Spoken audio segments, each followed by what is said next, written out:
Good Devach and Shavua Tov, everyone. We're continuing here in the laws of Kashrus by Rabbi Yamin Forrest, and we're talking about the laws of Pas Akum, the bread that was baked by the non-Jew.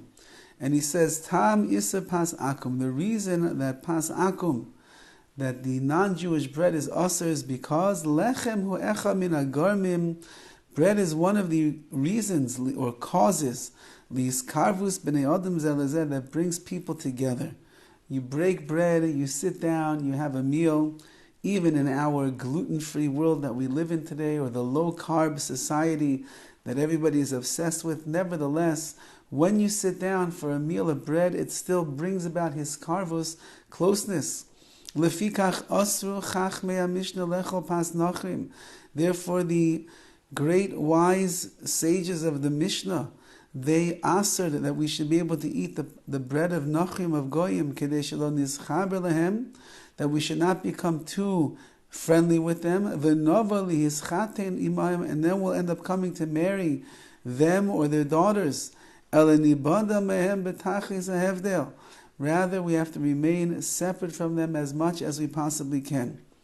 V'afilu nachri shein lo banim ubanos, even a non-Jew who has no sons or daughters. So you think to yourself, what's the big deal?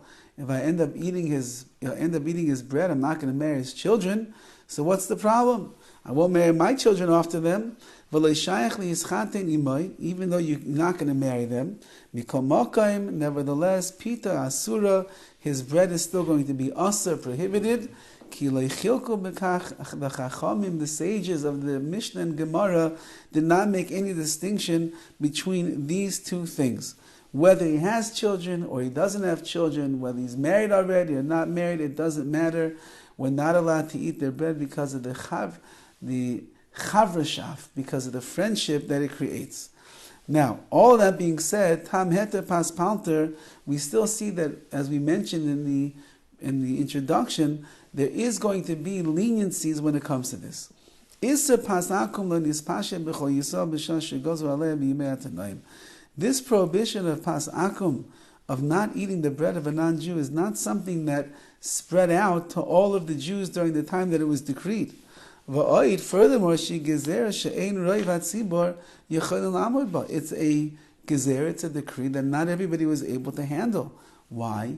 Because bread is sustenance, it's life. That's what a person, especially in the olden days, that's what they lived off. They didn't have all of the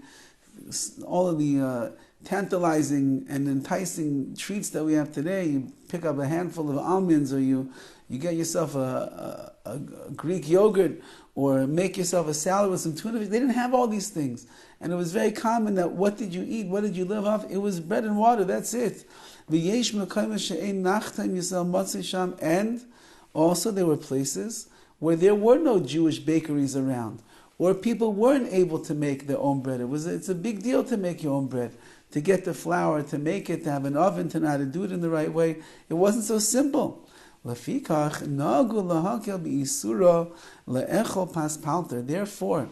we made a kula, the Chachamim made a leniency over here, and that is that the Jewish people could eat something called pas palter, which means it means a non-Jewish baker who makes his bread in order to sell to commercially, like in the shuk, in the marketplace, in his bakery, or in the store. That bread, as long as you know that everything that's in there is kosher, you'd be allowed to eat it.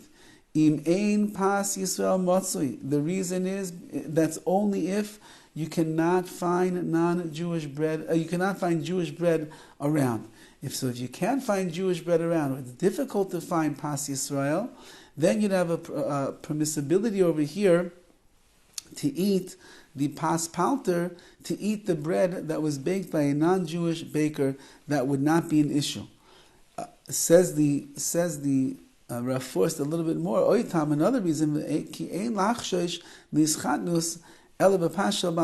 also, we're not worried about marrying in to this non-Jew and his family unless it's the bread of a balabais, of a private party. But the baker, He's doing his job. You're not going to get so close and so friendly with the baker. You go to the bakery and you buy the loaf of bread, and the baker is busy making more loaves of bread and busy helping other people. The friendship is not going to get so deep, and therefore we're not worried that you're going to come to marry into his family and his children. And that's one of the reasons why we have a heter, why we have a permissibility over here to eat the bread, the baker's bread of a non-Jew. Again, you'd have to know that everything that is in there is kosher. But for example, when you go to the regular market and you buy a loaf of bread with an OU, so that means that the OU has deemed that all the ingredients are kosher, and even though if perhaps it's baked solely by the non-Jew, nevertheless it is kosher, and therefore you have nothing to worry about in the realm of eating bread that was not baked by a Jew and bread that was baked by a non-Jew, because there's no prohibition, there's a leniency, there's a heter over there that a person is able to rely upon. Okay, we have much more to say, and Be'ez Hashem we shall see that in the up and coming days. All the best.